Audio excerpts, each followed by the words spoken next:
again, everyone. Welcome back to Ghostwood, the Twin Peaks podcast. I'm one of your co-hosts, Charles Skaggs, back in Ghostwood Forest once again, or more like the basement of solitude, and ready to talk some Twin Peaks, of course, because hey, it's a Twin Peaks podcast with my wonderful co-host, one of the coolest people on the planet we call Earth, Xan Sprouse. Wow, my goodness, so much to live up to. Yeah, hey, Charles. Hey, how's it going? Great. How are you? I'm doing all right. It's cold here. It is cold. Not as cold as it has been. No, it's a cold place. Yeah, it's been. We had our furnaces on the fritz. Oh no! Over the weekend, when it was super cold. When it was and like windy. 20 degrees outside, and the wind was howling. It was so much fun. But fortunately, I have all the blankets, so I'm kind of a. Did the cats come to you to survive with your body heat? They kind of just nestled in like little blanket nests. Oh, okay. They just got into that. Yeah, I'm kind of a sucker for throw blankets. Yeah. So anytime I'm at Costco or Aldi or Walgreens or something, it's like blankies. Because anytime I buy a blanket, it becomes a cat blanket. So I just got to keep buying more. Do you cycle through them?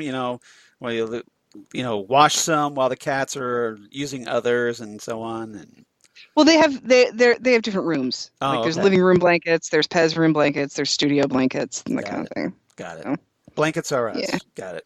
So they're just kind of all over the house. Like this room has the Return of the Jedi comforter and the Tinkerbell Snuggie. Nice. So works out well. All right. So here at episode 67, everybody, we're going to talk part 1 of our From Z to A review, which of course reviewing the big 21-disc box set Twin Peaks From Z to A, and that of course came out just like on December 10th, 2019. We kind of talked about that. Xan was fortunate enough; she got that for Christmas. Yours truly didn't, but I made my own Christmas. Damn it, and got my own. So there. So we could talk about it. Let me just reiterate. Xan bought it and told her husband to wrap it and give it to her for Christmas. Okay. Got it. Xan said, I want this. This needs to happen. This is my Christmas present. You will wrap this for me to give to me at the Christmas. I noticed it had a decent deal. I had rewards because I have an Amazon Visa card that I use for pretty much everything. Right. So I used points, and I said, okay, this is going to come in the mail. Just take the box and then wrap it and give it to me later. Yeah. See, for me, I just blew through one of my $25 Amazon gift cards. And nice. Yep. So obviously just made a mere dent because this thing is a bit pricey. This thing is huge. And, the sad thing is I just keep hoping it's going to be outdated someday because we're going to get a season 4. Well, here's hoping that this maybe some of this revenue from this set maybe that'd be nice. Reallocated for, say, filming purposes.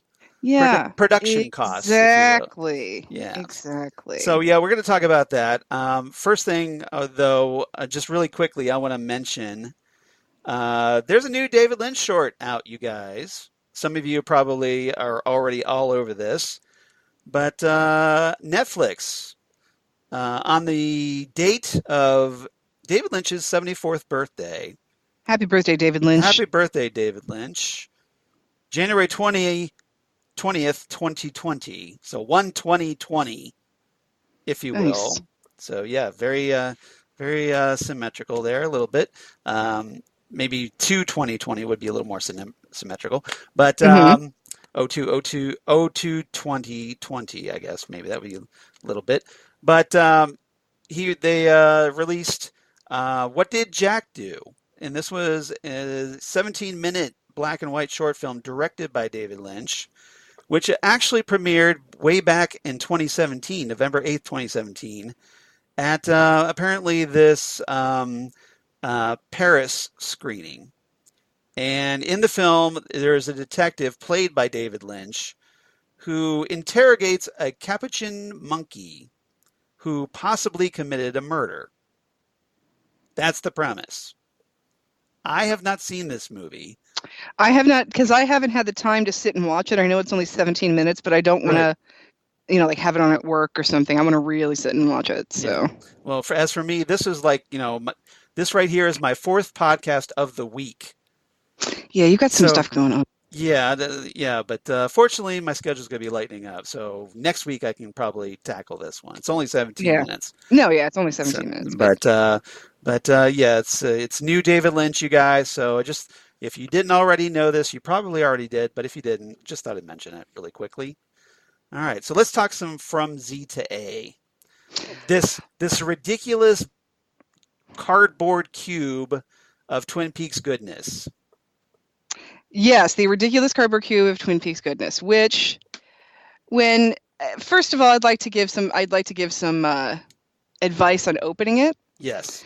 Because it's sort of like a hinged cube, Mm-hmm. where it opens up. So I recommend you look at it.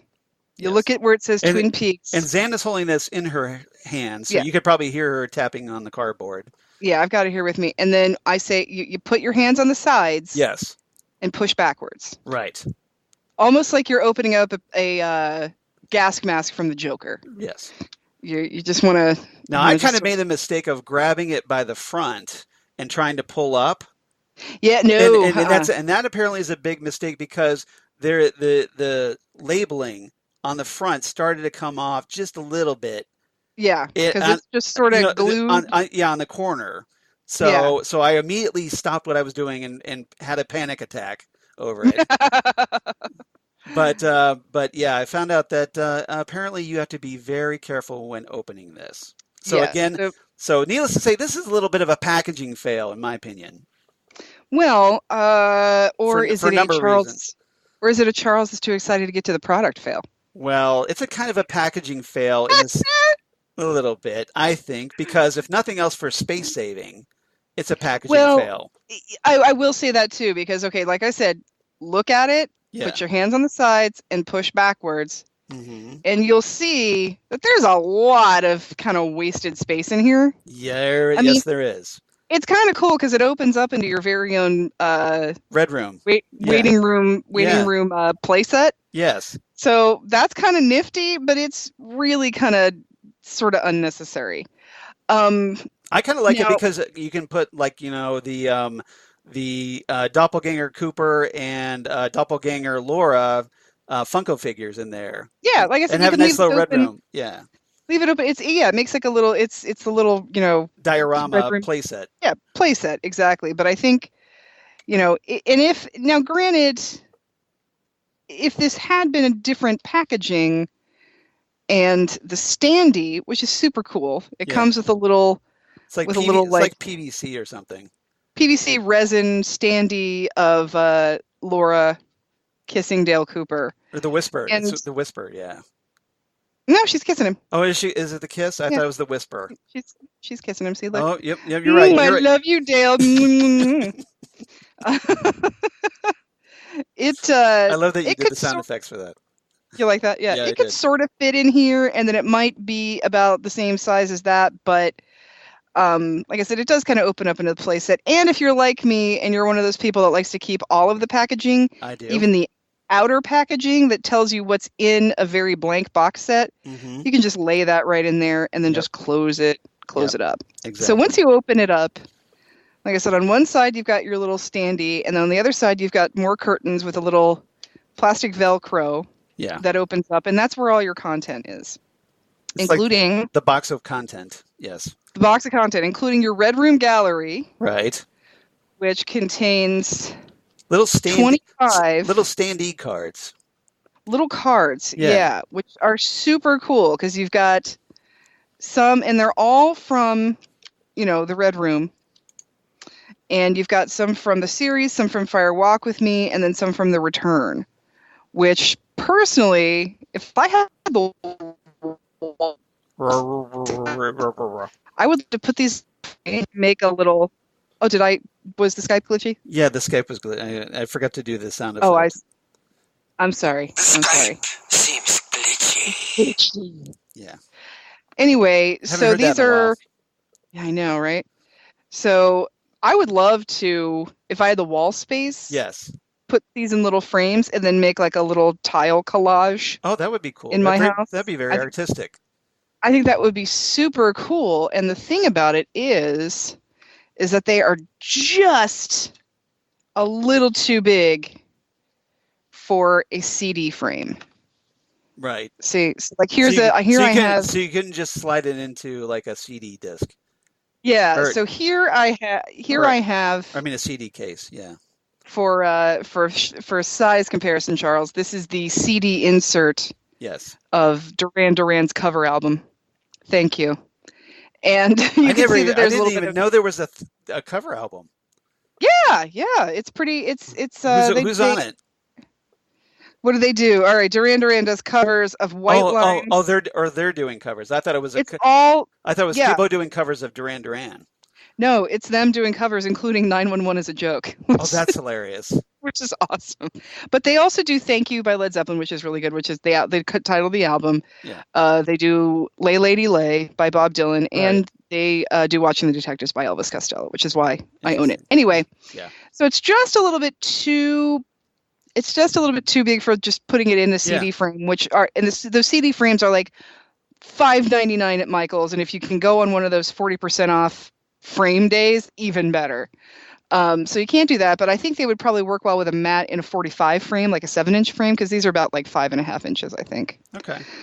So now, obviously, they're intended for using in the actual box set as a kind of like you could kind of. Well, it's Monday, so I'll use this scene as the backdrop for the Red Room inside the box set, and then Tuesday I'll put in a different one or whatever, and so you can kind of change it up a little bit if you wanted to. You just put Philip Gerard in there, and then you got whatever. Yeah, like I said, this is like a little playset diorama for grown-ups, so it's pretty fun. So then you also have your little. Certificate of authenticity. Authenticity. Yes, and Xan got a really low number. I got 1153. That's pretty awesome. Which is pretty incredible. Yeah, 1153 out of 25,000. Yeah. Which, by the way, if this thing goes for its retail price of around 160, could bring in about $4 million. Nice. So I think mine was around 2,500, if I recall correctly. Pretty good. Yeah. Yeah. So like you said, Charles, hopefully this will bring in some revenue to bring up. There you go.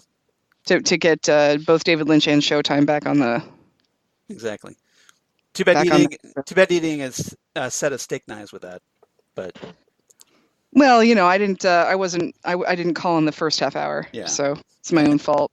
And now I'm kind of thinking of the Weird Al Yankovic Ron Popeil song. Help me. Yes, that one. Mr. Popeil. That's it. So what else do we have in that box of goodness? So in this box of goodness, we have a little. So that's your Red Room gallery, and then you start having the discs. So then you have this one disc that's just in a little cardboard sleeve. Right. On one side of it is a saw from the sawmill, and then the other side is Senorita Dido. And we now know she's Dido. Not Dido. I always call her Dido, so apologies if I screw it up because I'm so used to saying Dido. Well, I would have called her Dido too, thinking, like the singer. For me, it was the singer. Yeah, exactly. And what this is a 4K disc of the original pilot, the international pilot, and then part 8 of the return. Right. So kind of like your Twin Peaks greatest hits, like you said. I call it the 4K best of disc. Yes. You just put it in, hit play all, and just have a great evening planned for yourself. And then we've got these little fold-outy. Yeah, it's basically like an accordion style. Yeah, it just sort of folds packaging. out. Yeah. Folds out. And folds out. Now, folds out. This is part of my problem with why I consider this to be kind of a packaging fail. Because these things are coming cardboard, the sleeves, instead of plastic. So the discs are going to have a much more higher risk of being scratched up by the cardboard. It's kind of the same problem I have. It's kind of the same problem I have with the Simpsons DVD sets, because the discs get really scratched up if you're not careful. Really careful. You got to be careful. That's true. But here's the thing about cardboard. There's never going to be any broken teeth floating around. Now, that is true. That is true. Because I've had broken teeth scratch discs more than I've had cardboard scratch discs. But then again, I am patient with my discs, and I pull them out very gently, and I try to keep my fingers off of them, stuff like that. Yeah. So I avoid fingerprints as well. I like to I've got my avoid technique fingerprints. down where I can just keep it in the palm of my hand and without getting my little greasy fingerprints all over it.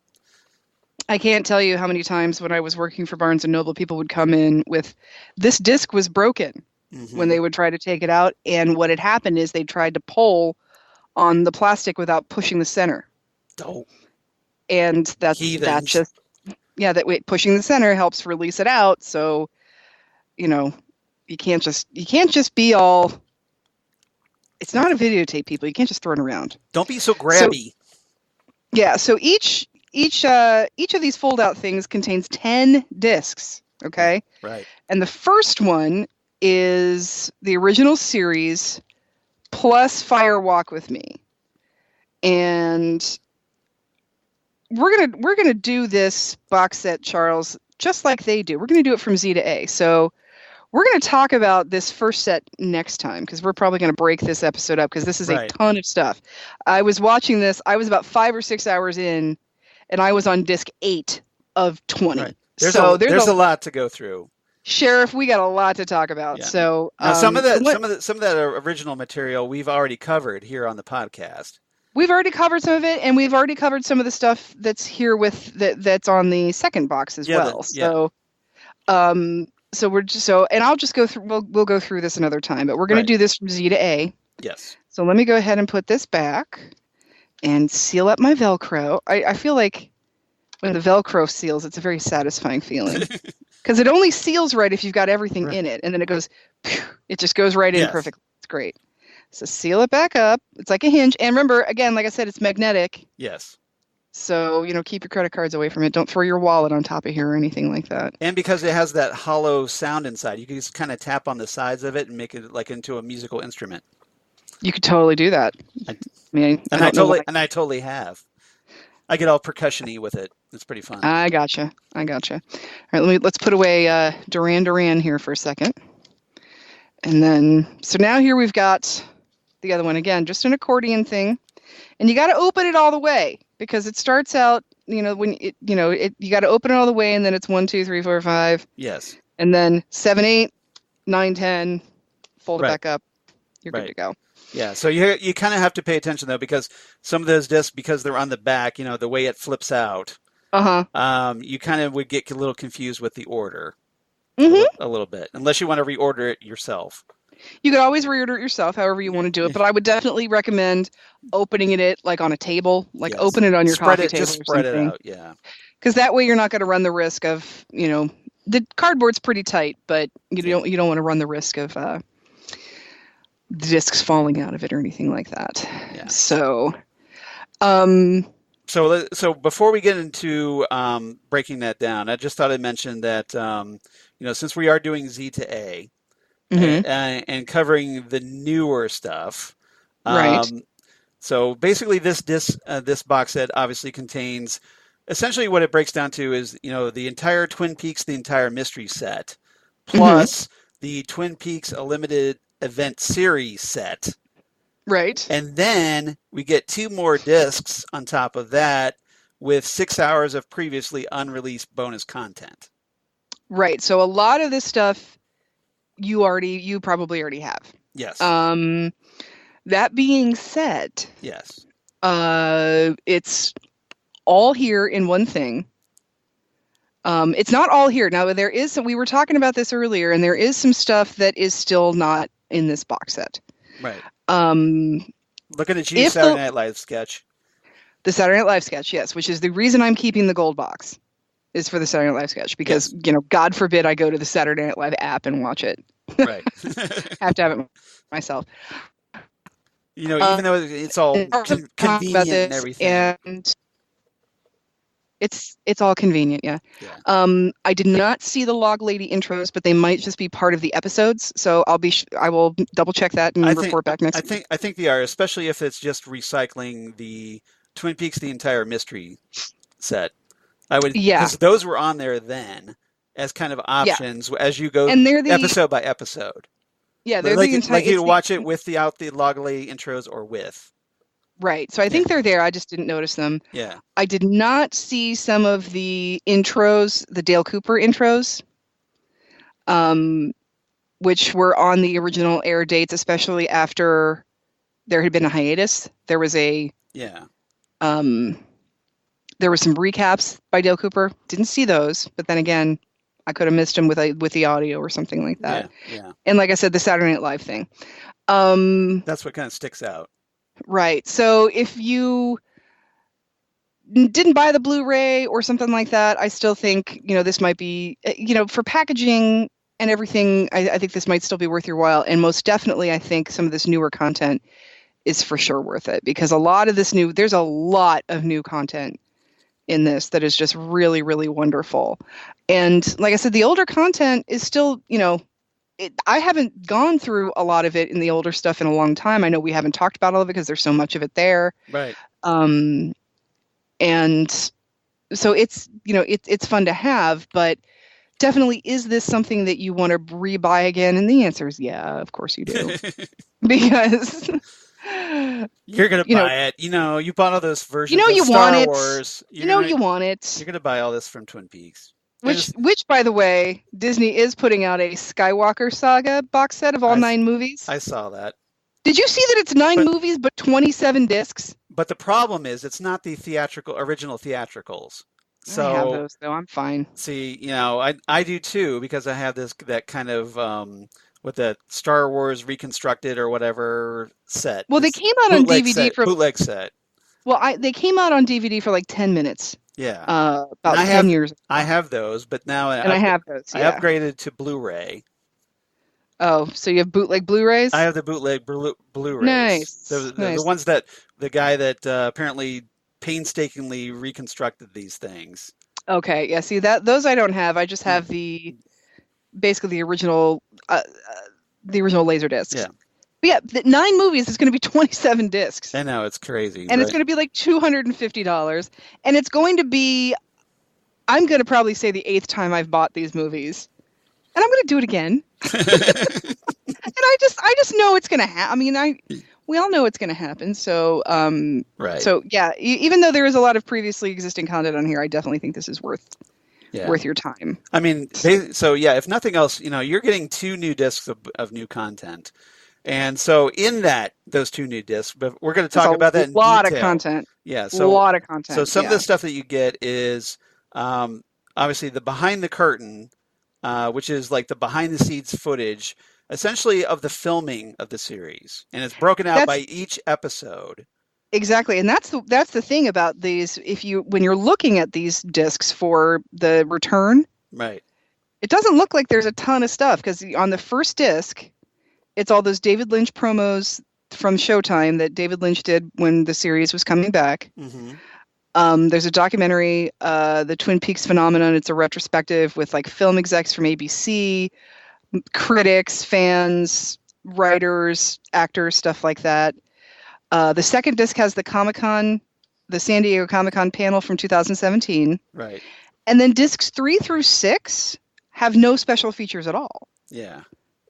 And then disc 7 has stuff we've already talked about before when we did the original release of the Blu-ray of the series of the return. Very Lovely Dream, One Week in Twin Peaks, those Richard Beymer short movies, the Rancho Rosso logos, and a photo gallery. Gotta have the Rancho Rosso logos. Oh, Rancho Rosso logos is great. Gotta have the photo gallery, which, and I'll say this again, I would so much rather have a book of this kind of stuff than have to thumb through it on my Blu-ray player. Exactly. I would I'm just that kind of a person. Disc 8 has the Impressions documentaries by Jason S., where he basically tries to out Lynch David Lynch. Yeah, we've talked about those. Yeah, we talked about. This is where we start with totally new content for us. First of all, we've got On the Couch with Kimmy and Harry. Right. Which is Kimmy Robertson and Harry Goss on a couch. Yes. Just hanging out. Yeah. And it's adorable. Talking for 6 minutes, 50 seconds. Yes. Talking for 6 minutes and talking about how they're snuggly people, which makes me just want to hang out with them. Yep. Once again. And yes, I do have a breakdown of that. Once again, people who I think should be a couple in real life. Right. Kimmy Robertson and Harry Giles. And then we've got the first half of the episodes on Behind the Curtain. So let's talk a little bit about the first 12. Yeah. First 12. Yeah. Let's talk a little bit behind the curtain, Charles. Okay. So, all right. So, behind the curtain. So I've got, I've got a breakdown of the first 8 parts of that. So why don't we just do we'll do this time, we'll do half of the behind the curtains, and then next time we'll do the other half. Sure, we can do that. Yeah, we got a lot to talk about with this box set. All right, so be here for days. So let's just run it. Now, keep in mind though, each of these parts, they're roughly, like the shortest one in this, at least of the first 8 that I've gone through, is 20 minutes long. So yeah, there are some where you're like watching the episode again. Yeah, some of them were like a half hour, and you're just like, oh my God, is this thing still going on? So this is a lot of content. You're seeing a lot of stuff, and the thing that you get from watching these, at least the impression that I got, was that there could be so much more. Oh. Because a lot of these are just like, okay, we're going to focus on this filming for like a few minutes, and then we're going to move on to this, and then this. And there had to be a lot more footage than that, right? You would think. I mean, I don't. Somebody filmed them filming the show. Yeah, this was Jason S., I believe, filming that again. And then you have David Lynch describing to the actors what he wants and how they should be doing it and what to do differently and things like that. And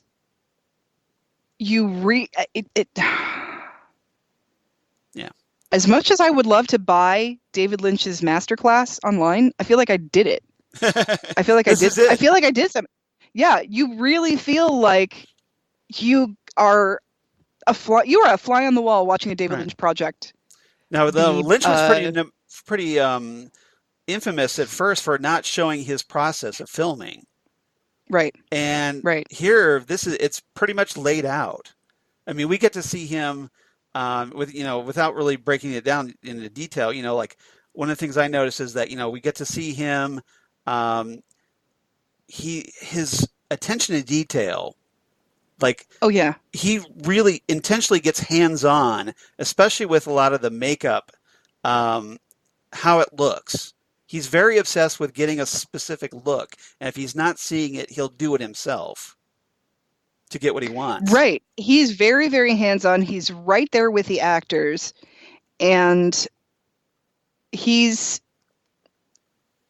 talking. There are some, for example, in the first episode, when Doppelganger Cooper goes into the trailer to see Otis and Bueller and ask for Ray and Daria. Right.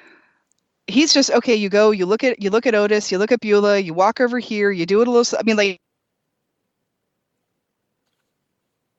Nope, you kind of froze up there a little bit. Okay. And he's telling them exactly what to do, where to walk, and sometimes what to say. Yeah.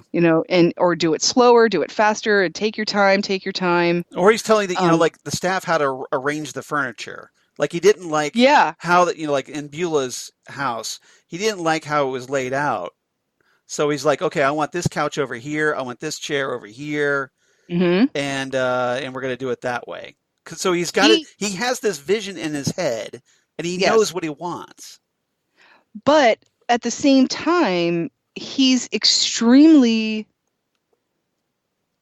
generous to the process of the actors. Because the actors they're still able to come up with their own ideas. They're still able to ask questions. He's not, infamously, George Lucas is I believe it was Harrison Ford that said that he doesn't feel like George Lucas has a lot of respect for the craft of acting. George Lucas writes something and he wants actors to just do it. Yes. And he's, the infamous thing of George Lucas is just say the line. Yeah. Just say the line. And Which is probably why the prequels didn't turn out as well in Star Wars than the. I actually watched a documentary on that, a really crappy Reels documentary on it, and they had some interesting theories on that we can discuss in another time. But that's another that's a whole nother another podcast. Rabbit hole we don't need to go into. No, anyway, yeah. So I think he has a lot of respect for the process of acting and a lot of respect for actors. And he's very encouraging. He's very generous with them. I mean, if there is a meltdown, if he did have some sort of Stanley Kubrick meltdown, it wasn't filmed. No, exactly. I think Lynch is more concerned. Like, okay, I want it to look the way I want it to look. You go ahead and worry about your acting. Let me help you. Yeah. If you get stuck, what I want. Yeah, if you get stuck, I will guide you. But I'm more concerned with getting the look I want. Yeah. One of the things that you'll find, and we'll talk about this more next time when we talk about the content in the first set of 10 discs. Yeah. But one of the things that you hear over and over and over again from the actors is that everybody just loves David Lynch. And you can see why after watching these, because like I said, he is so encouraging. Great job. That's great. Fantastic. We got it. Wonderful. And he's right there with you. Now, there are some scenes which I thought were interesting. When he goes on set to film episode 8. Yes. That's the first time he meets Joy Nash. Yes.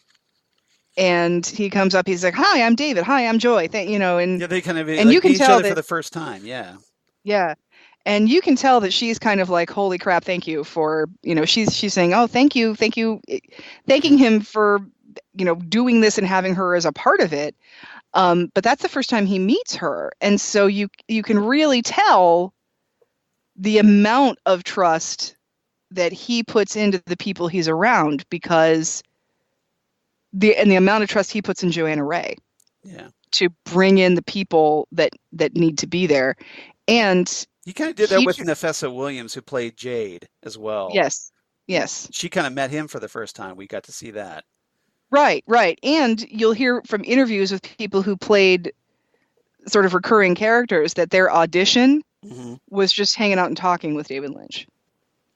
And I think David Lynch sort of gets a feel for a person and how they act and how their tones are and how they react to him and kind of who they are at their core. And I think he's sort of measuring, okay, is this person going to look the way I want them to look, sound the way I want them to sound, come across the way I want them to come across? And I feel like that's more important to him than the actor's actual process. I think he wants to control, like you said, the look and the sound, whereas the actors have a little more input, leeway with how their process is and what they're doing. Yeah. And that's probably why he gets the respect of the actors, because he gives them that creative freedom. Exactly.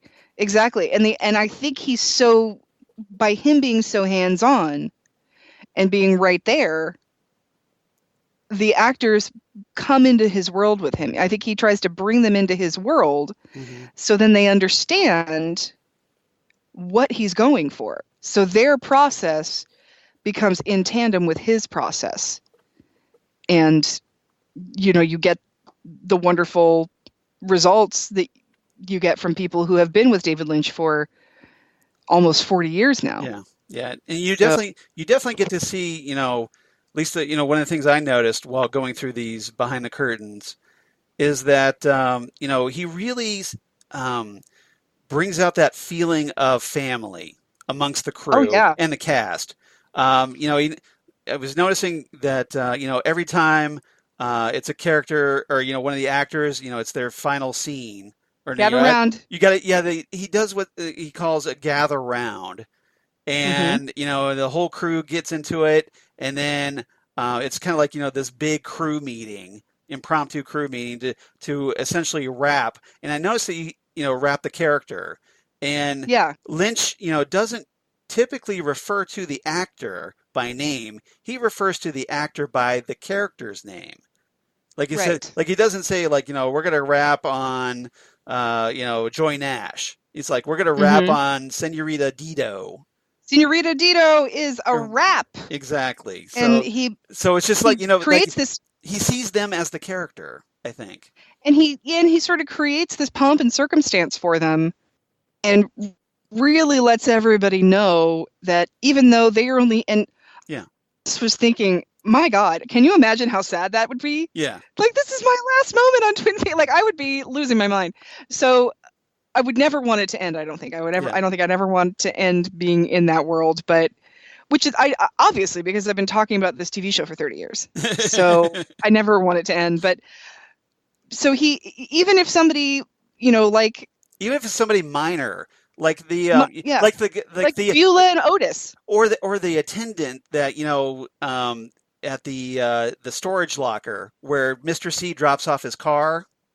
Yeah, Jack, that character Jack, that very throwaway character. He's he makes a big deal of like, okay, we're rapping on the great Jack, he says. Yeah, or I can't even think of names. The kid that watches the box and the girl that brings him the coffee.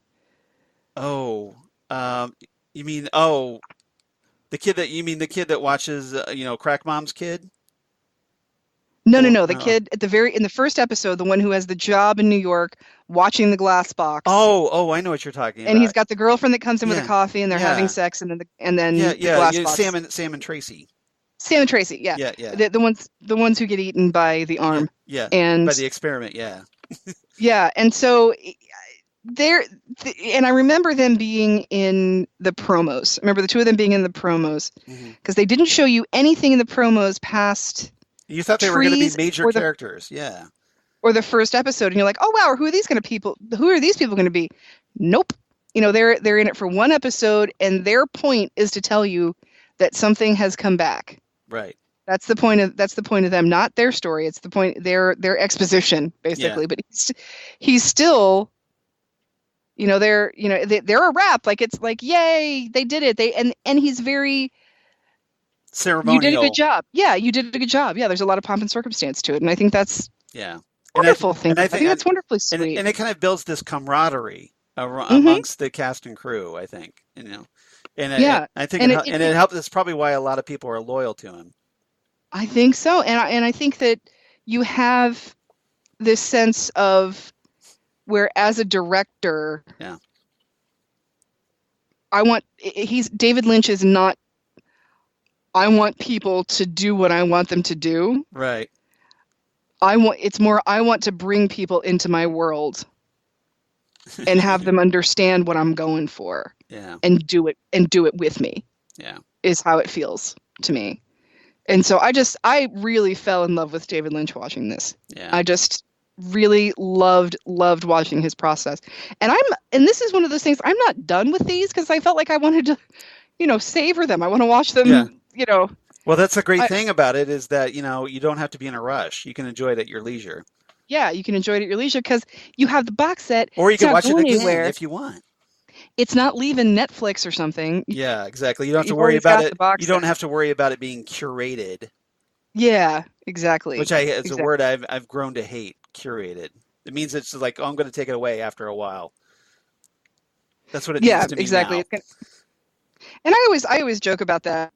Yeah. Like, no, something is leaving now. Somebody will be on Facebook. Yeah. Some show is leaving Netflix, and I'll just post a picture of myself like this with like my DVD. Like, this is why some of us have physical media. Exactly. It's like, all you millennials and Gen Zs with your intangible media that could be easily removed by corporate entities. Have fun with that. Give me a hard time for actually owning a Blu-ray player, but I can watch this whenever I want to. Right. I don't have to search for it. I don't have to get a cease and desist from Showtime. And even if the internet's out, I can watch something. Exactly.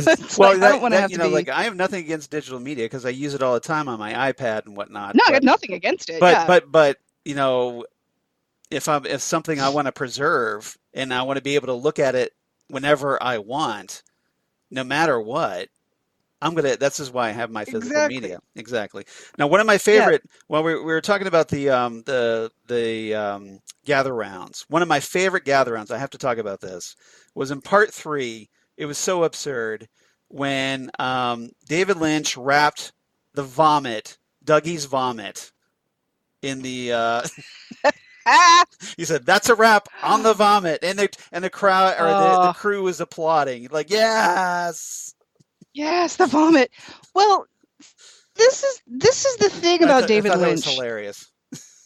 That was it that described David Lynch as the Midwestern person he'd ever met. Who was that? Do you remember who that was? No, I don't. I mean, the quote kind of sounds familiar, but I couldn't tell you for the life of me who said that. Part of me wants to say it's Miguel. I'm not sure. If you guys remember who said that, I would love to know. Yeah. But one thing that people talk about with David Lynch is that he's an extremely nice guy. Yeah. Which frankly, the Midwest is kind of known for that. We're pretty nice people. Generally. Generally speaking, we're pretty nice people. Everybody has a-holes, but everywhere has a-holes. Where But we generally are a little nicer than, say, New York City. Or we're like the Midwest is American, especially Boston. Just saying. The Midwest is American Canadians, basically. Right. I think is the best way I can describe us in the Midwest. So, and everybody, for whatever reason, and I've seen this in any creative person whose creative output is a little left of center. Mm-hmm. People tend to think they are as weird in their everyday lives as their creations are, and it's just not the case. It's we've talked about people, he's just he's not that type of person. He's able to separate himself from his work. Yeah, and he has an imagination. He's just a dude. I mean, he's just a guy. People ask Chris all the time, is Alan Moore really weird? Yeah. It's like, no, Alan Moore's just a guy he's just like a dad with a big, he's just a guy. Right. Oh, we kind of lost you there a little bit. You're freezing up? Okay. What is going on? I don't know. Like I said, he lives Skype. He creates out Skype.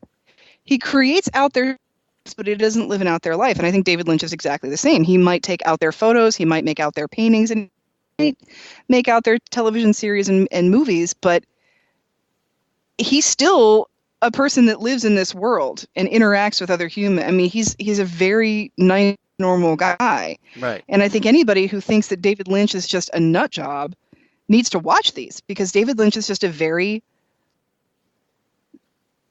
hardworking, encouraging director. Yeah. I mean, I think the worst thing you could say about David Lynch, when watching these, behind the curtains and whatnot, sometimes he gets a little handsy with some of his actresses. Like, I think he gets handsy with everybody. I mean, he might get a little.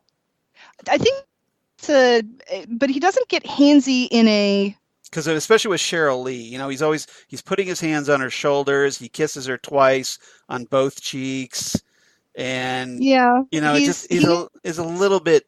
But they don't seem to have a problem with it. But it doesn't feel like in a threatening. It doesn't feel like in a Harvey Weinstein kind of a way. No, it feels more like kind of a grandpa way.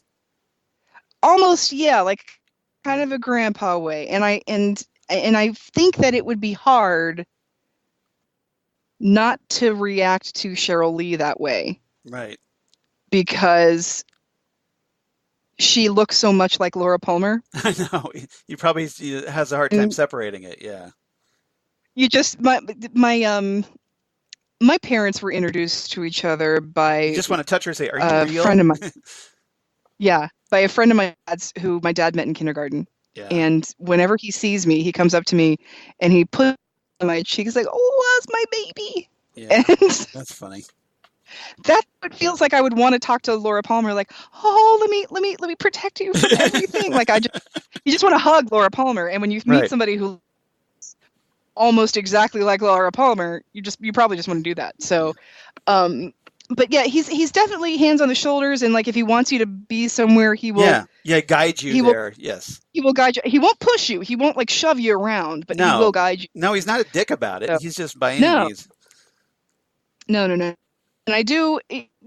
I am definitely a proponent of the concept that a woman's body is not their pleasure. Right. But it really doesn't feel like that's what he's doing. No. I think you would have heard something. I think you would have heard something by now if that was the case. I don't think that he's doing this for any sort of jollies. I think he's just. It's just who he is. And if he is Midwestern, he's probably very touchy-feely. We're huggers. Here in the Midwest. Right. So that's how we roll. Especially Xan. She is definitely a hugger. I'm a hugger. Yeah. So if you meet me, just bring it in. Yep. But yeah. So this is really I how it showed me David Lynch's process. I really felt like while I was watching this, I'm thinking like, should I be doing something? Because I felt like I was there. Like, I felt like I should probably run and get that prop for him. Like I let some sort of David Lynch PA or something. And it also, like I said, it really showed everybody this is just a normal guy. David Lynch is not some weirdo, and he's talking about the story like it's nothing. I mean, like it's an everyday story, because that's what it is. It is a story. Yeah. He knows it's a story. He knows it's not real. So he'll say, okay, so now we need the woodsman, and we can probably get some more blood in here. He's just sort of talking about it. Just right. He's not like, wow, aren't I blowing your mind right now? No, this is the story he wrote. This is what he's doing. This is how it is. It's a story. Deal with it. It's imaginative. Just roll with it. That's what they're. Yeah. Just go with it. Yeah, just go with it. Yeah. But it's just it's very fascinating to me. And just his passion, even at the he's older now, but his passion is still there. He knows what I was noticing, like there's the one scene in I want to say what was it part 6, where he's coaching Ike the Spike on how to stab Lorraine. And he's kind of going he wants her to really stab her hard. And the actor playing Ike doesn't quite get that, and he has a little trouble. Lynch wants Ike to bring his hand back. I keep calling him Ike because I know it's not his name; it's the character's name. So I'm going to be like David Lynch and call him by the character. But that's what David Lynch wants. He wants Ike to do that. Yeah. He doesn't want an actor to do it. Right. David Lynch is not telling this guy how to stab her because he knows how to stab people. Yeah. He's saying, this is what I want the character to do. Yeah. And he got a little frustrated because it wasn't really coming through, or it wasn't clicking with the actor. And, and it was kind of the very few times where you kind of see him get a little testy about it. Right. But it almost more, there's sometimes a difference between being frustrated with a person and being frustrated with the fact that you can't get your point across. Right. And it feels like it's the latter for him. I agree. Like he's more frustrated that we're not communicating properly. I'm apparently not saying the right words to make you to get it through. Yeah. Right. Yeah, something has gone wrong, and I'm apparently not saying the right words, or you're apparently not hearing the right things I'm saying, or we have a different perception of what hard means. Yes, whatever. Exactly. And so it like I said, we're just not on the same page. Yeah. We're not on the same page, right? And he didn't come across to me as some sort of tyrannical Stanley Kubrick, who I love, but Stanley Kubrick was kind of an ass. Yeah, because and that's the thing with Lynch. He kind of mutters to himself. He kind of mutters privately to himself about that scene, like, oh, it's not really what I want. But he doesn't get up in the actor's face. He doesn't call out the actor. No, he's not demeaning about it. He's not gonna. He doesn't embarrass him in front of the crew. No. Mm-mm. So so it's kind of a credit to him, I think, that he's able. I think so. I think. And maybe it's just that Midwestern temperament, but he's able to kind of keep that separate. He's able to be professional, but he's being professional about it, is what I'm trying to say, I guess. Oh yeah. Yeah, he is very professional about it. And I think he's this perfect mix of easygoing but extremely professional. Yeah. Because he's constantly working. You know, he's when he's there, he's about the project. Yeah. So that's where his professionalism comes out. He's studious, he's steadfast with it. He's nose to the grindstone. He's going to do it till he has what he's looking for. But at the same time, he doesn't waste time on the set. No, he's not wasting time, but at the same time, like there's a scene in I believe it's episode 8 where it's where Ray is peeing. Yeah. He's like, take your time. Take your time. So, he's not going to rush the process. Right. He's going to stick with the process, but he's not going to rush it. Right. He's going to let it flow naturally, I think. Yeah, he's going to let it flow naturally. He's going to be kind of easygoing about it. He's not going to stress about it. I don't think David Lynch rushes into anything. Yeah. Based on what we've seen here. I don't think so.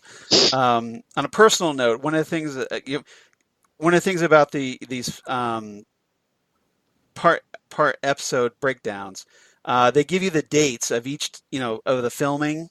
I think that's so cool. It tells you what day the episode was filmed. Exactly. And so, like, essentially what this does is, at least the first part, it seems to go, like, from September 26, 2015. That's the earliest date I've found in the first part 8s. All the way through the last day of principal photography on April 14th, 2016. And we got to see, like, things like the last shot was the casino ceiling camera. That was the last shot of principal photography for, the return. Very, like, underwhelming scene, but that was it. Yeah. Or that's something that had to be done because you're trying to tell a story. So you wanted to show, that ceiling camera thing. But, that's this big moment. And then they have, like, a wrap for, principal photography. So they do that on top of wrapping black suited Dougie and Candy, Anthony Pitborswark, and Jackie the floor attendant and all that.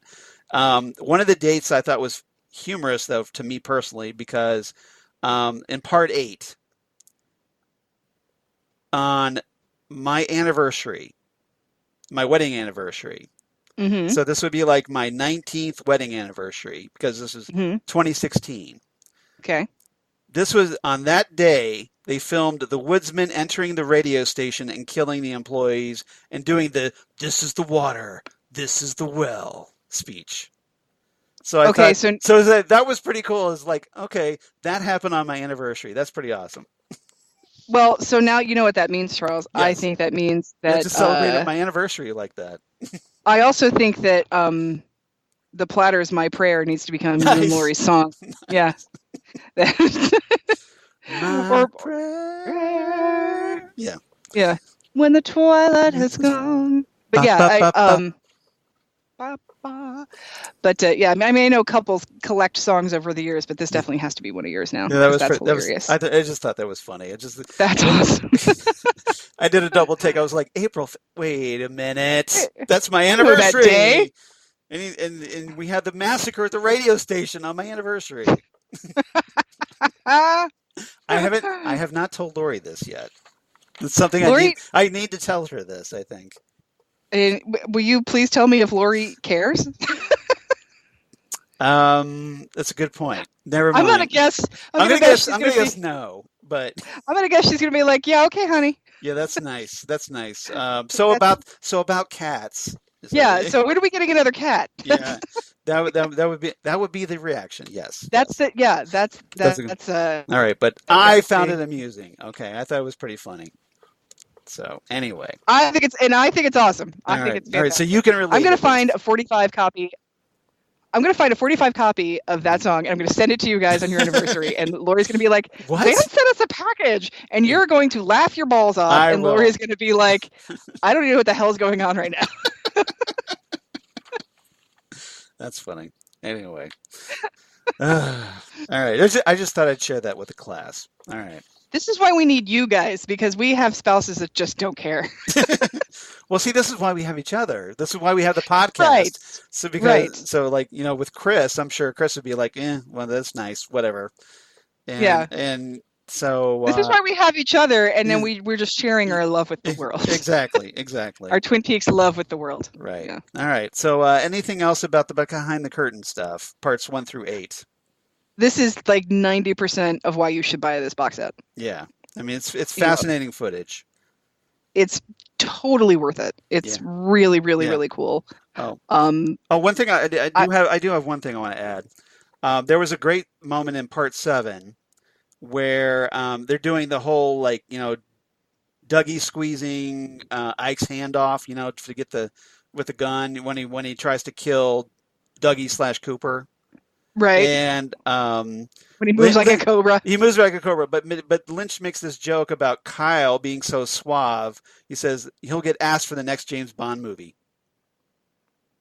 Oh my God, I would so I thought that was pretty funny. I would not want to see Kyle MacLachlan as James Bond. I would want to see him. Well, he kind of did, only just a really weird James Bond.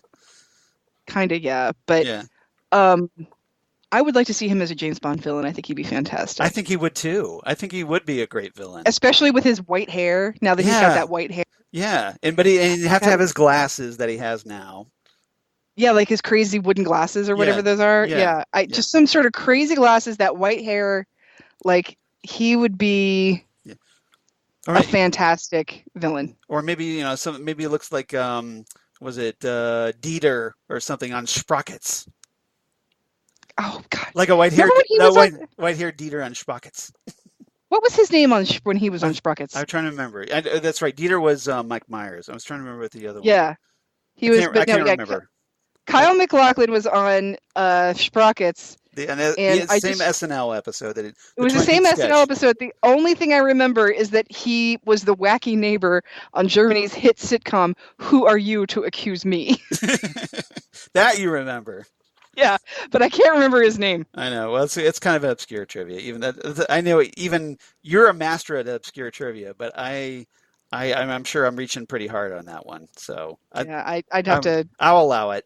That you don't. That Saturday Night Live needs to just be on DVD. Just that one. I wish they would. I would love to have a separate release for that. Seriously, that episode of Saturday Night Live. Just for Twin Peaks fans, the Twin Peaks. For Twin Peaks fans, I think there should be like some sort of, top 10 geek episodes of Saturday Night Live. Right, like the Shatner one where he tells everybody to get a life. The Shatner one to get a life, yeah. Yeah, that one's the one where the Christopher Lee episode from like 1979, I think. Okay. Oh, way back. Yeah. Yeah, classic era Christopher Lee. All right. And then the Jeremy Irons one where he plays Sherlock Holmes. Oh, okay. Like those should all be like on it, like maybe the Michael Palin hosted one on Saturday Night Live. From back in the 70s. That'd be a good one. That'd be a really good one. That's definitely a geeky kind of one. Or like ones with the Avengers stars. Like Scarlett Johansson or Chris Hemsworth, stuff like that. And for sure, Patrick Stewart doing Love Boat: The Next Generation. Right. That's a good. And then, of course, the erotic baker. Do you remember him as the erotic baker? I think so. All he does is bake cakes that are in the shape of a woman going to the bathroom. I think I vaguely remember that. It's been a long time since I've seen that sketch. I don't think. Can you show me something different? Yeah. Sure. What about this cake? This is the exact same cake. This one's chocolate. All right. So we probably should get back to Twin Peaks. All right. All right. So now we've kind of talked about parts 1 through 8 of Behind the Curtain. Mm-hmm. What else would you like to talk about? Since we're on kind of disc 9, do you want to talk about On the Couch with Kimmy and Harry? Let's talk about On the Couch with Kimmy and Harry. Okay. Which is where I want to spend the rest of my life. Yeah. So this segment, it's 6 minutes 48 seconds for those of you keeping track at home. Brand new interview with Harry Goes and Kimmy Robertson, of course, showing clips from the filming of Andy and Lucy, and we get a little bit of tidbits. Some of them, I'm sure, if you've seen them in person, like Xan has, you may already be familiar with, or if you've seen them at Twin Peaks events or what have you. Kimmy tells the story that in 1976 she moved to Seattle for 3 months. Her sister was living there temporarily. She took her to the mill, the town, the Great Northern. Took her to all the places, like all the hotels and stuff like that. Just took her around, and then 12 years later, she's like, "Holy crap, here I am." Yeah. 1989, she returns, and then her sister wanted to show her like what she refers to as the Indian stuff. Mm-hmm. At the Great Northern and feel the energy. So apparently her sister's a bit of a hippie, and at least a new ager. Kimmy apparently didn't understand anything going on out there energy-wise. She just didn't have the same feeling. Yeah. She said she's got some energy going on occasionally, but this didn't gel with her that much. But and I thought Harry was adorable, saying that he's just calling her Lucy, not to not give something away, but because she's just like Cher. She's just transcended to one name, which I thought was adorable. That was good. And he talked about David Lynch's process with telling him about the character. And he's like, I didn't really know anything other than he has a son now. Yeah. So I just started to think about Lucy and Andy and how things would be if they had a son. And that's how he got into being the character again. Yeah. And I thought it was interesting. I thought that was... Yeah, that is interesting. I thought, he... apparently he kept pestering Kimmy over the 30 years about Twin Peaks coming back. Mm-hmm. He said it kept popping into his head, and then finally Lynch calls him up and asks him what he's doing, and that apparently led to the return. Apparently that was how he came back, I guess, or decided to come back. But it said it made like perfect sense to him. So I think he sees it as more. Harry's approach is more zen about it. Like, it's like it was destined to happen. Of course it was going to happen. Yeah. We had to have more Twin Peaks. Kimmy apparently never knew what she was doing in anything they did. Yeah. And I think she's referring to the return here, because she says she would get it like a page or two at the most and then would memorize it. And then she'd get to the set, and then Lynch tells her that, well, I want we're doing this today. We're doing something else today. Yeah. And I think that's interesting, because when you were talking, Charles, about how principal photography wrapped in 2016, and we didn't get this show until the end of 2017. Well, September of 2017. Yeah, somewhere in there. The fact that there was principal photography, a story, scripts, everything out there, and nobody knew. Nothing got leaked. Nothing got leaked, which I think is very, very impressive. Yeah. And I think that's part of it, is that nobody... Did you hear that story recently where somebody leaked a copy or leaked something about The Rise of Skywalker? No. John Boyega had a party, and somebody went through... is that the one where he left a script on the bus or something? No, he had a party, and somebody went through his house and found a script and took pictures. Oh, okay. But in this situation, there wasn't a script. People would get pages of what they did, but nobody got scripts of the entire story. So it was like this puzzle everybody had to piece together. Right, which is how they did it. They did it with the original series too. Charlotte Stewart, and again, I can talk about this more next time. But Charlotte Stewart tells a story about being at Dana Ashbrook's house and watching the episodes, and they were just getting their pages. That was it. I mean, nobody knew who killed Laura Palmer, until they filmed it, and they filmed a couple of different options, so nobody really knew. Right. But so they're over at Dana Ashbrook's house. It's Charlotte Stewart, and I forget who else were over at Dana Ashbrook's house watching the show, and they see Kyle MacLachlan get shot. They all thought they lost their jobs. They thought, oh God, we're out of a job now. They had no idea that was going to happen. Right. So, and that apparently worked, because when we had a reveal of who killed back in 1990, it was nobody knew that was going to happen. Yeah. So apparently that worked, and that's a good way to do it in this day and age of the internet, where people have call sheets. That's about it. Only David Lynch has the script. People have what they need. You're not going to have some PA who needs money, so they're not going to auction something off or sell it to TMZ or something like that. Right. Or maybe because this is an older established storyline. And granted, Twin Peaks is getting new fans all the time, but I don't know about you, Charles, but I don't like spoilers. Like, I don't like necessarily knowing before I go into something. Like, right. I want to be surprised. And yeah. I was one of those people that, as when I was younger, like in my 20s, I kind of wanted to know everything.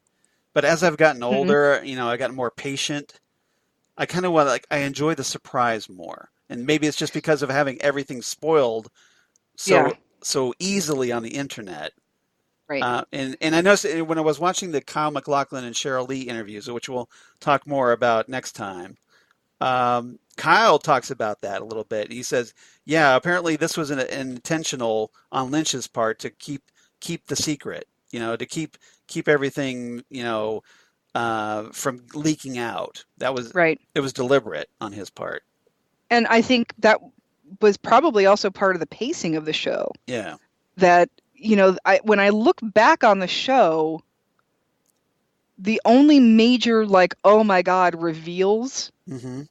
were when I would see a character again.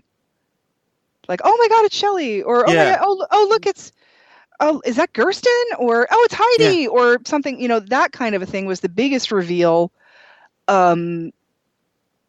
And then you would start, because I think a lot of the connections you had to sort of percolate. You're like, wait a minute, that's all right. Okay, so the only major reveal I think that made me like yell at the TV Yeah. was when they go to Laura Palmer's house and somebody named Tremond lives there. Oh yeah. Yeah. And that, I see what you're saying. and I yelled out, "What?" like really loud. And so I think when you really go back and think about this was a slow burn, and I think that helped also, that you didn't have these, dun dun dun type of moments. Yeah. But I may have told you this story before, Charles, but one year I was probably, I don't remember if it was like 6th or 7th grade, something. I was a kid. I found all my Christmas presents. Mm-hmm. Like, in years before, I'd found like maybe a couple, but this year I found all of them. Right. Okay. Christmas morning was such a letdown. Because you knew everything. Because I knew everything. I'm like, oh yeah, this thing. And then I opened all my presents. I'm like, I found everything. Like, there were no surprises. And I never went looking for a present again. Ever.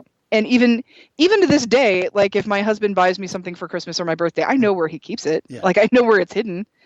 I just except for the From Z to A set where you said, "Hey, buy me that for Christmas." Right.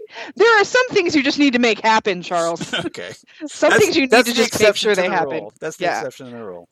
Right, but if it's, but like I know where everything is. Yeah. And I just don't go looking, because it's a real letdown, and spoilers are definitely a real letdown. So, and I don't know if that's because I've been living with this for so long, I just wanted to let it unfold. I don't know, but they did a really, really good job of not spoiling anything. Yeah, and I kind of I didn't even know who was going to be in it. Like, I mean, I probably could have looked at IMDb, but I don't think IMDb really released a lot until the episodes aired. No, they didn't. I mean, when that first trailer came out, that was really our first look at it. And we were just like, blown away by like, oh my God, this is actually happening. It felt real then. Seeing that first trailer, like, exactly, and like we said, because up till this point, it felt like kind of like rumor and speculation, and it's like, wow, this is actually happening now. Yeah, and like we just said, most of those people we never saw again.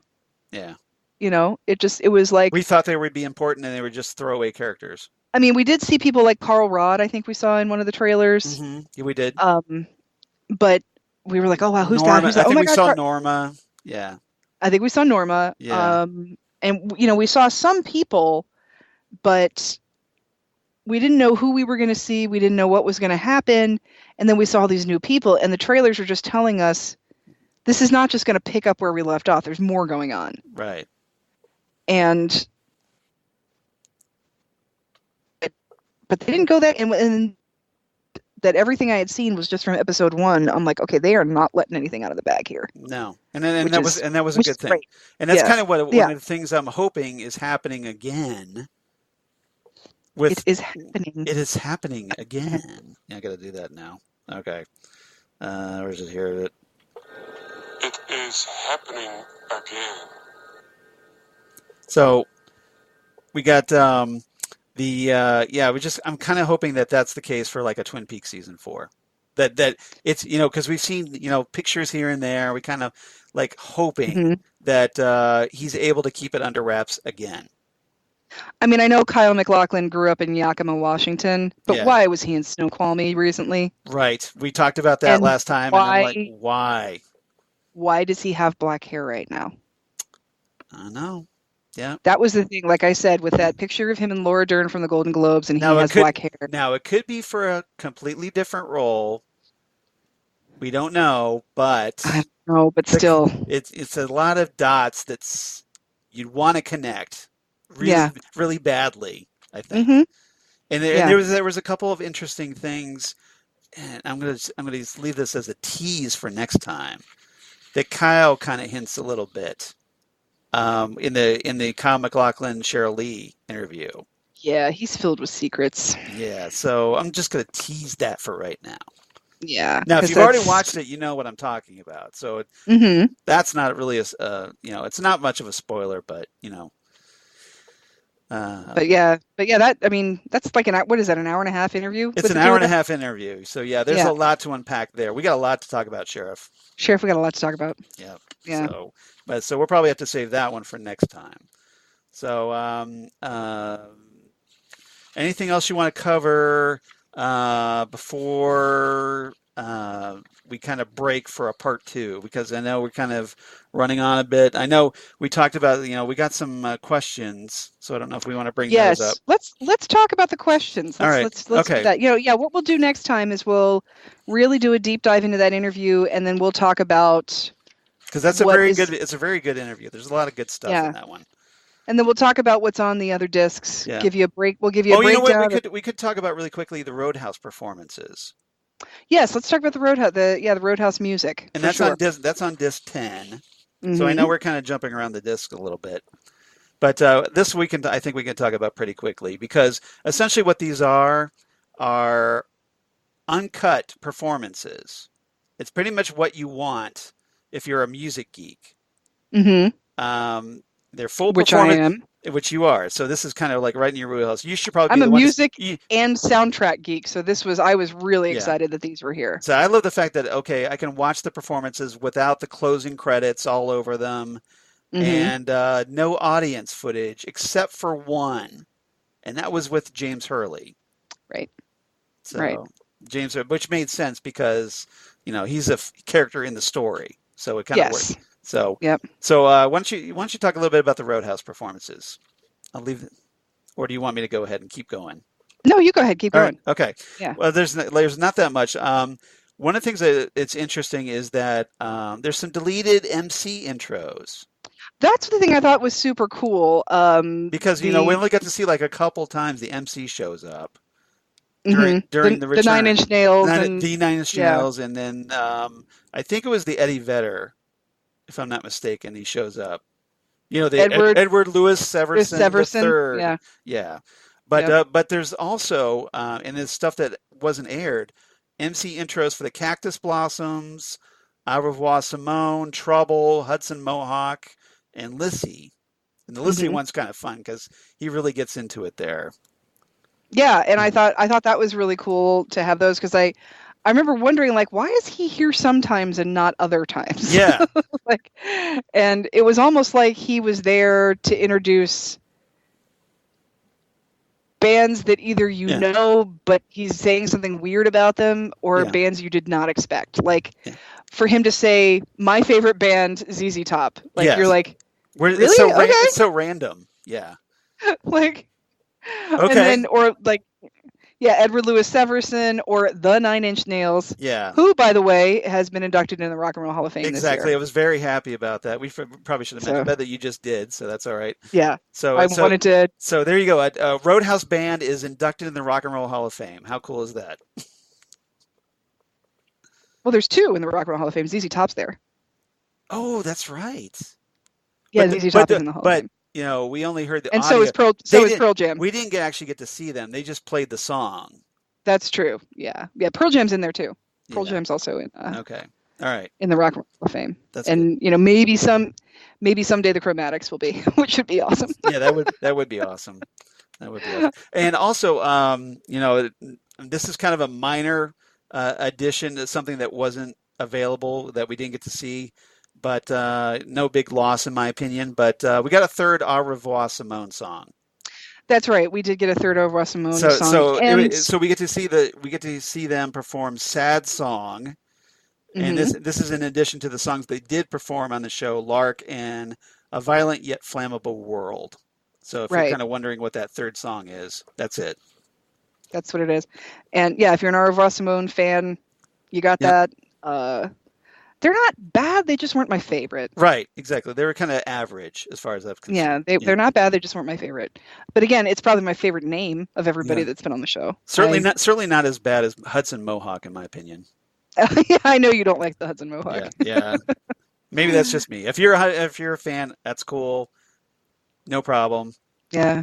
Just wasn't impressed with like electronic guy trying to perform on stage and look all cool. Just didn't hook it. That's like I said this before with Au revoir Simone. When you are standing up there, just pressing buttons, keyboards, even with a keyboardist, you kind of get to sway a little bit. But Hudson Mohawk was just kind of standing there, like bopping along like he's a DJ, and I wasn't really feeling that. And like I said, I've seen Vince Clarke twice. Yeah. And he needs a front man. He just stands back there with a keyboard and a couple of MacBook Pros. He needs a front man because otherwise he's not much.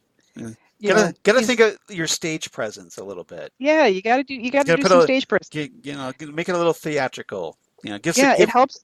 Give people something for the effort. It helps when you've got an Andy Bell in front of you when you're doing stuff like that. And if you're going to be a keyboardist, put on some wizard robes like Rick Wakeman does. Just nice. Just make it. That's funny. Make it a little crazy. So anyway, I just thought I'd mention those. Anything else, Xan, that I missed about the performances? No. I just, like I said, they're just sort of uncut. Okay. But it's cool kind of see that the actual performances. Yeah, without anything like what's her name's Ella with her infected armpit. No infected armpit. None of that garbage, No. One of that one girl that was like freaking out and crawling across the dance floor. Yep. No Richard. None of that kind of stuff. None of that nonsense. Yeah. So. Although James has always been cool. James's girlfriend or whoever that was. His love interest. That made sense because hey, he's a fictional character in the show. So you want good things for James. Exactly. So that was okay with me. Yeah. But anyway, so all right, so that's the Roadhouse performances. Highly recommended, and I was really glad to have those. Me too. Yep. Liked that a lot. All right. So lastly, let's talk about we got some Facebook feedback. Sweet. From Nick Solon, who writes in and basically said this. Let me pull up the Gmail. Got the Gmail. And he says, "Hello, just wanted to write to you guys and see if you were interested in my questions I created. I have 301." That's what he said. 301 questions from Twin Peaks: The Return, categorized by episode in order. He said, "I would love for you to read them. Some of them are kind of stupid and funny, but some actually have meaning. Hope to hear from you." So I wrote him back. And I say, for the sake of time, can you send us like a shorter list of questions? And he's like, I have no idea. Like, it's too difficult to decide on what questions were the best 15. But if you want, here you go, if you want to look over all of them. So he sent me the entire list of 301 questions. Fantastic. And I do kind of have to chide Nick on this a little bit because he sent them to me in a Pages format, like Apple Pages format. So I had to, thankfully, there was an online tool. I could convert it to Microsoft Word, so I was able to print it out. I have Pages. You could have just sent it to me. Well, I mean, I have Pages because I have an iPad. I could have left it on the iPad. MacBook Pro.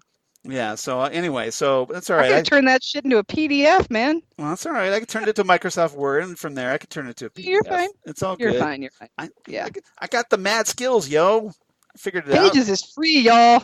Yeah, so anyway, so he's got basically like 10, 12 questions for each episode of The Return. So why don't we just hit a few random ones? Let's hit a few random ones. Yeah, exactly. So let's see here. What's a good one? Okay. Part 2, he says, who was pretending to be Philip Jeffries talking to Bad Cooper in the motel? Who was pretending to be Philip Jeffries? Yeah, that's a stumper, isn't it? That is a stumper. I wonder who it could possibly be. Yeah, we never got that explanation, I don't think. Is it maybe Judy? I don't know. We're not going to talk about her. We're going to I'm leave not her going to out talk of about this. Judy. We're going to leave her out of it, yeah. That's the thing, is that... Maybe Ray? Yeah, Ray might work. Yeah. I think Ray could work. I think Ray works. Yeah. I think, because Ray and Daria are both trying to gaslight him a little bit. Yeah, let's just go with Ray, because I can't think We're of gonna say anybody Ray. better. All right. All right, Ray. So survey says Check. Ray. All Check right. mark. Yeah, we got that one taken care of. There you go. Problem solved. Mystery solved. Part 3. Why is there a blue rose in a vase on the table? Because it doesn't get any bluer. Thank you. Because it's the blue rose. That's the blue rose. It doesn't get any bluer. There's blue roses all up in this bitch. Blue rose. It doesn't get any bluer. Nope.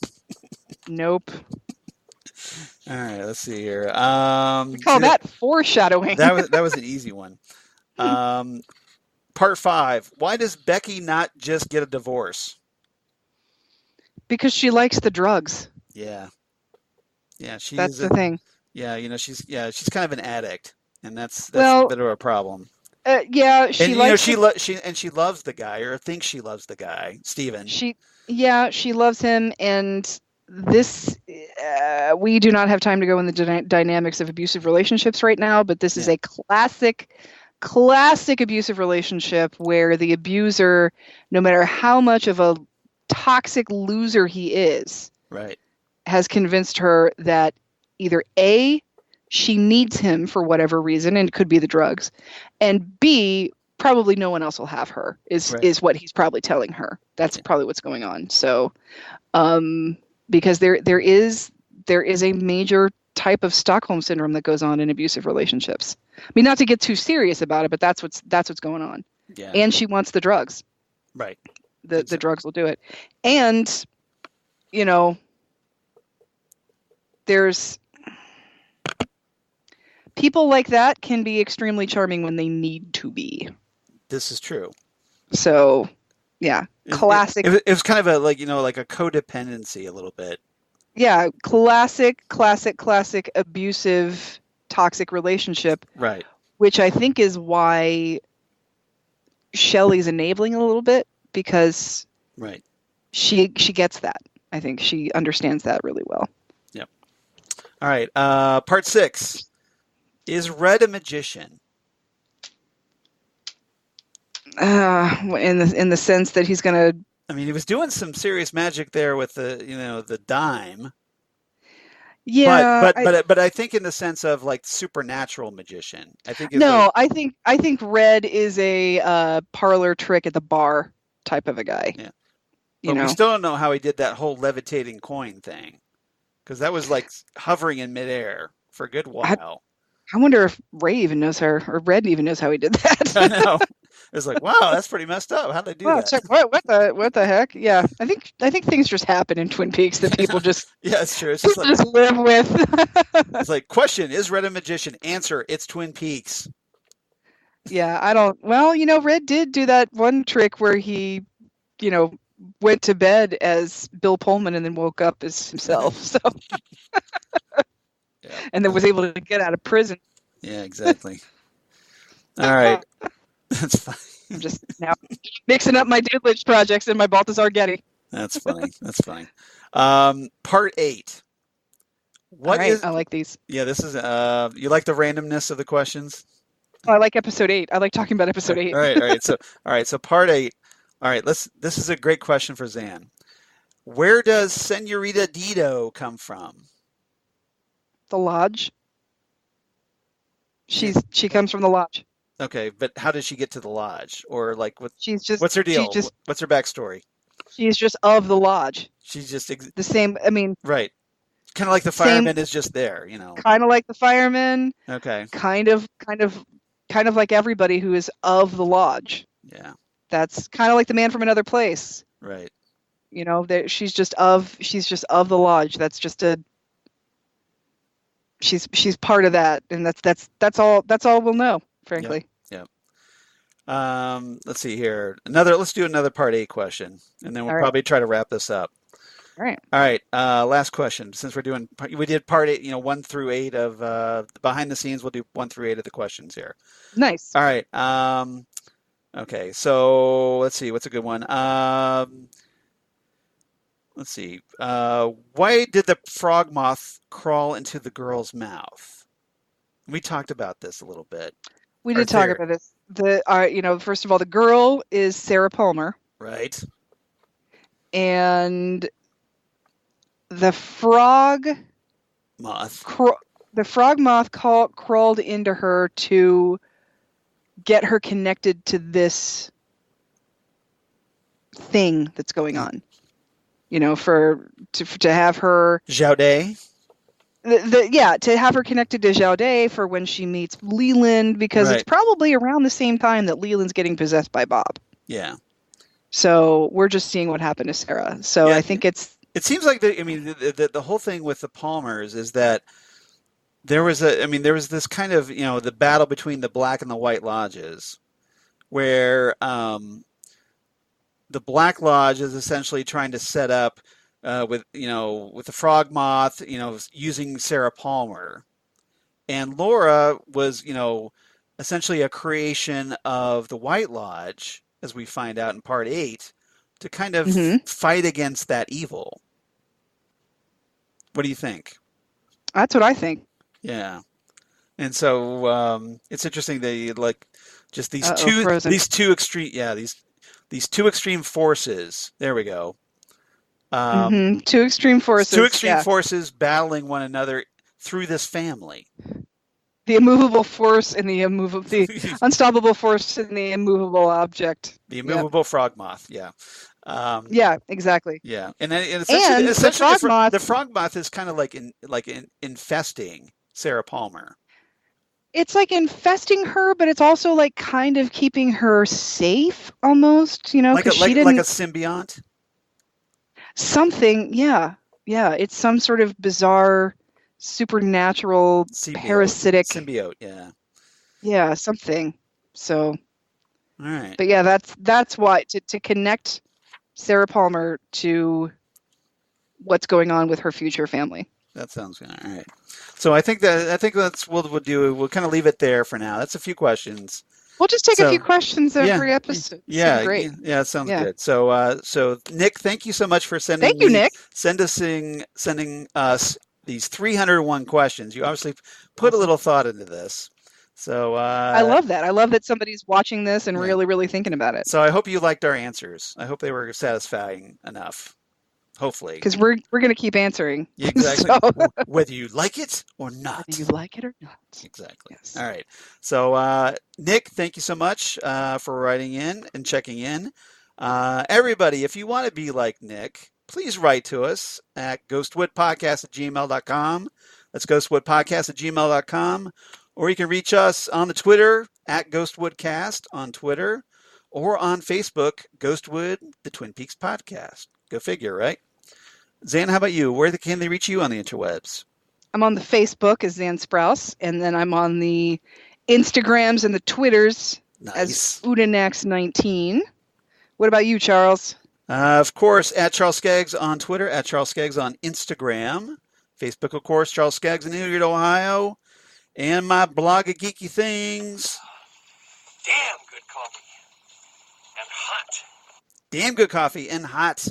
Where I talk about all the stuff we talk about here on Ghostwood, including your Twin Peaks, including your David Lynch, all kinds of comic book sci-fi news of my other podcasts they do for the Southgate Media Group, including, deep breath, Next Stop Everywhere, the Doctor Who podcast that I do with Jesse Jackson And after we get through our series 12, we'll be talking special guest companions once again, like Xan, who has been kind enough to appear a few times on the show. Always welcome back.